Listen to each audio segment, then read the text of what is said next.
Et salut la famille, on se retrouve pour une nouvelle vidéo en fait pour parler comme vous l'aurez deviné, vous l'aurez vu sur le titre, c'est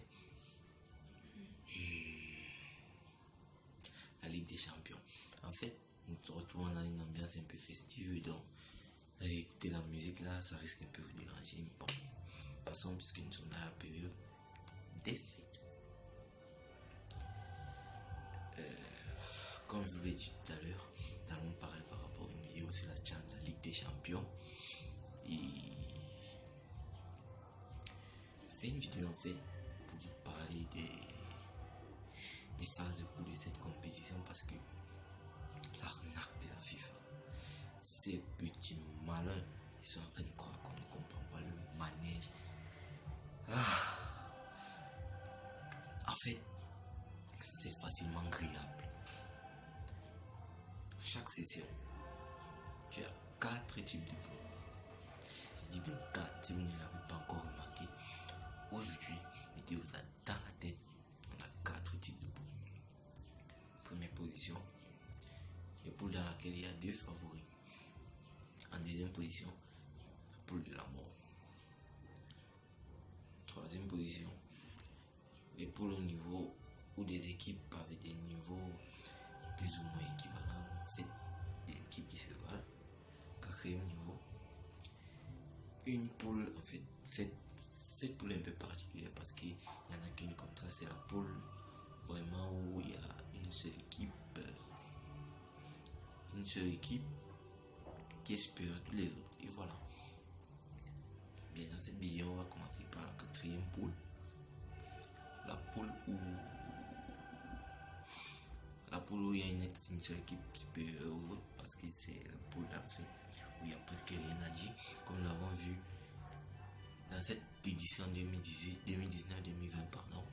Cette édition, on l'a vu, il y a Manchester City, dans la poule de Manchester City, il y avait je crois que c'était Shakhtar Donetsk, Atlanta, et je me souviens plus du troisième. En fait, sur le papier, Manchester City est l'agence supérieure à toutes ces autres équipes. On va pas se mentir, quand tu as Agüero qui fait partie du top 15 du Ballon d'Or, je crois il était 15e, je sais plus, je connais plus trop le classement de Agüero. Tu as De Bruyne qui était 14e, pardon. Sterling, non, je crois le 15e c'était Mathis de Ligt. Je connais pas trop la position d'Agüero, mais bon, c'est quand même parti, il était 30 nominés. Tu as Sterling qui était dans le top 15, je crois lui il était 11e, Bernardo Silva qui était 9e, Mahrez qui était 10e. Par rapport à des joueurs en fait tu découvres le chrono. Donc Manchester City déjà, ils sont largement supérieurs globalement sur le papier et même sur le terrain par rapport aux autres équipes de poule, que ce soit domicile ou extérieur. Ils auront toujours l'avantage par rapport à ces autres poules.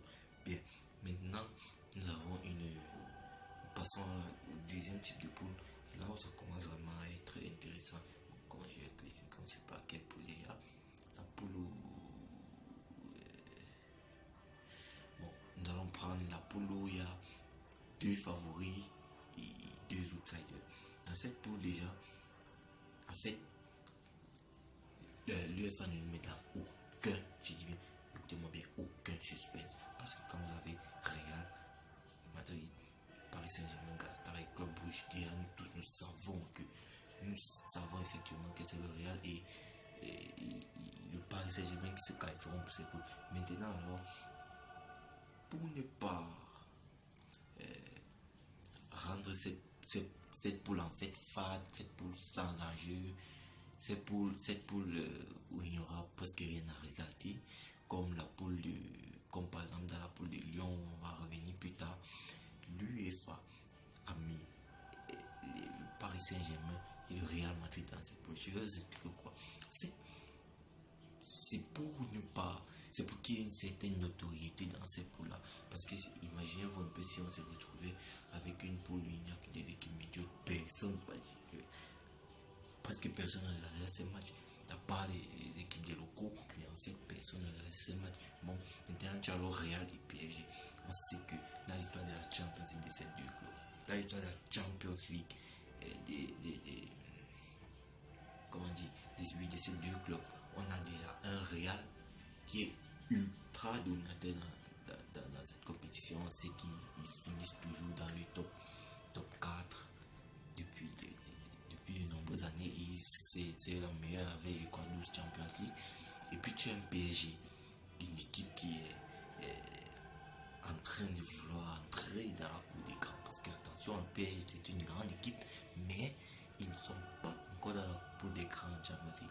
En fait, tu as dans ce PSG qui essaie d'entrer dans la cour des grands. Et pour entrer dans la cour des grands, ils sont obligés de battre des équipes comme le Real Madrid. Alors, pour ajouter des vues, parce que tout le monde bien vu, on veut voir Benzema jouer, Kylian Mbappé, Neymar, les Icardi jouer. On nous met ces deux équipes-là. Attention, je prends seulement le cas le Real de PSG parce que nous avons aussi Atlético Madrid, Juventus. C'est pour vous dire que ce genre de poule, c'est le genre de poule où on va toujours faire comprendre qu'il y a deux favoris. En fait, c'est pour vous mettre des matchs qui vont susciter en nous un certain, je ne sais pas, un certain adrénaline, un certain plaisir. C'est pour ça qu'il y a toujours ces deux équipes qui sont largement supérieures des poules. En fait, pour ne pas leur faciliter la tâche, comme dans le cas précédent pour Manchester City où ils sont seuls dans leur poule. Et maintenant, nous tombons maintenant sur le type 3, la poule où il y avait Lyon. Dans cette poule, il y avait Lyon, le Zénith, Leipzig et le Benfica. En fait, sur le plan européen, je ne connais pas bien l'histoire de ces clubs dans les grandes compétitions européennes, mais je sais que depuis ces dernières années, en fait, pour Leipzig, je ne sais pas trop comment prononcer comme vous voulez. Pour Leipzig, en fait, il y a des états en Europa League. Je crois qu'il s'était fait éliminer par l'Olympique de Marseille au niveau des demi-finales. Oui, Leipzig, en fait, ils viennent d'émerger en Europe. Maintenant, ils sont en train de faire une excellente saison. Même la saison dernière, ils ont fait une excellente saison. Tu as un Leipzig, un Olympique Lyonnais qui est avec Paris les deux meilleures équipes en Champions League cette dernière saison. Un Benfica qui a assez une régularité malgré qu'ils sont premiers ils sont toujours dans les trois premiers dans les championnats. Ils ont une certaine régularité européenne. Et tu as aussi le Zénith qui en Russie aussi une équipe qui a une certaine régularité européenne. Alors, on le met là et ce sont les équipes qui ont en fait presque pour la plupart du temps une même comment on dit qui se valent en fait, les équipes qui ont une même réussite toujours dans les phases, toujours dans les compétitions européennes. Alors on les met là pour essayer de gagner un peu plus d'expérience parce que déjà en fait pour essayer de remonter un peu le championnat sur le niveau européen. Et de cette façon, quand tu as l'une de ces deux de ces quatre équipes qui se qualifieront pour les huitièmes de finale, ils s'arrêteront au maximum, mais comme je dis bien, maximum, ils s'arrêteront à la quatrième, en quart de finale, et puis ils gagneront une certaine expérience, ça renforce le championnat, ça leur donne un certain statut dans le championnat respectif, et puis ils remontent, ça les renforce en fait. Maintenant, pour que dans les sessions suivantes, les saisons suivantes des Champions League, ils soient plus ou moins meilleurs. Maintenant, nous avons une quatrième poule, nous allons parler maintenant de la poule de la mort. Franchement, ça c'est la poule la plus grillable.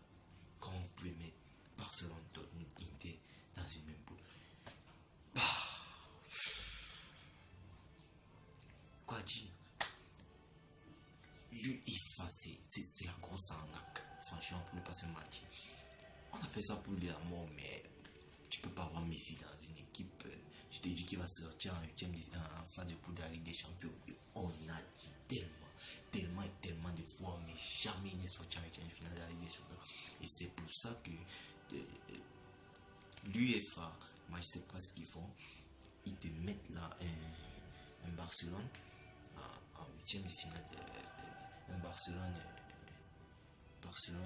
Inter Dortmund Slavia Prague. Déjà, on sait déjà que cela va pas sortir dernier de sa poule, à part le miracle, parce que sur le papier, l'équipe la plus forte est sans aucun doute le Steaua va pas. Maintenant, tu prends une équipe comme Inter, tu prends une équipe comme Dortmund, sur le papier, il se va. Et généralement, cette poule-ci, c'est la poule dans laquelle on doit beaucoup plus parler, parce que en dehors de Dortmund et de Inter, on remarque que dans ces poules-là, il y a toujours, si c'est pas Dortmund et Inter, c'est Naples, c'est toujours Naples qui a en fait, comment dire, en fait des équipes qui se valent.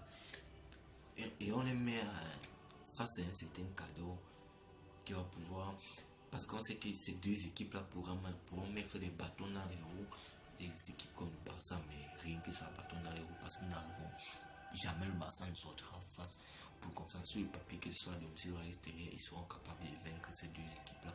Maintenant, alors, pour nous ajouter plus de peine, on appelle ça la poule de la mort, malgré ce qu'on sait que, imaginez un peu, tu as une poule comme, tu crois, et la saison dernière, c'était Paris Saint-Germain, Naples et Liverpool. Bon, poule de la mort, c'est grave parce que tu sais que Paris Saint-Germain sur le papier ils sont plus forts que Naples, Liverpool c'est par exemple plus fort que Naples, donc logiquement, et puis là Naples n'a pas une grande, comment on dit, grande autorité en Ligue des Champions, c'est qu'ils s'arrêteront maximum au 8e de finale. Bon, la poule de la mort, c'est toujours une poule pour la CP. On met en fait deux équipes en fait qui se valent, et puis alors je voulais, en fait, cette vidéo c'était pour vous parler vraiment de ces 4 types de poules. Ces 4 types de poules, retenez-le, il y a toujours, bon, je sais pas si c'est toujours, mais pour la plupart des temps, il y a toujours ces 4 types de poules là. Ça, il y a des champions. Maintenant, on va parler des inconvénients de cette poule, de ce tirage, et après on parlera des avantages. Les inconvénients d'abord. Quand tu as ce type de poule, de poule, imaginez-vous un peu si on prenait un tirage comme ça, chaque coach venait là, il faisait son tirage, on se retrouvait dans une poule, tu as Carregan, Cador, Paris Saint-Germain, Real, Barcelone, peut-être Bayern, ou bien tu retrouverais peut-être les 4 meilleurs clubs d'Angleterre annoncés en Champions League dans une même poule, et puis on se retrouverait avec des équipes plus ou moins médiocres, comme peut-être l'Atlanta, Leipzig, qui se retrouverait en demi-finale, voire en finale de la Ligue des Champions, pendant que les équipes comme le PSG, le PSG et Liverpool seront relégués en Ligue Europa. De cette façon, alors, la Ligue Europa gagnerait plus de notoriété par rapport à la Ligue des Champions. C'est parce que, je ne sais pas si vous voyez ce que j'essaie de vous dire. Maintenant, nous allons parler davantage de cette façon de tirage. Quand on tire les poules de cette façon, déjà à 8e de finale, on retrouve un maxi des équipes au niveau relativement bas, avec très peu d'expérience, comme cette année. Je crois que ça sera sans doute Lyon et Leipzig, et peut-être l'Atlanta, parce que pour ce soir, je pense que ce soir, ce mercredi 12 décembre, je pense que Atlanta va se qualifier. Atlanta sera le deuxième de sa poule avec Manchester City. Bon, on aura ces 3 équipes-là, et puis le reste seront pratiquement des gros contrats. De cette façon, tu auras en demi-finale des équipes comme Paris Saint-Germain face au Barça, ou encore Real face à Liverpool. De cette façon, tu as une grosse finale de la Ligue des Champions. Et c'est vraiment ça l'avantage, parce qu'on a plus de plaisir à regarder une demi-finale de la Champions League quand c'est Mbappé qui joue, ou plutôt par rapport à une demi-finale de la Champions League quand c'est peut-être un jeu comme Tyson qui joue. J'espère que vous êtes en train de voir ce que vous êtes en train de vous dire. Et yo la mi c'était juste une vidéo pour vous parler de la Ligue des Champions, des phases de poule. Si ça vous a plu, n'hésitez pas à lâcher des commentaires, poser des likes et à activer la cloche des notifications pour ne manquer aucune de nos prochaines vidéos. Et on se retrouve et on se dit bye pour une nouvelle vidéo plus prochainement.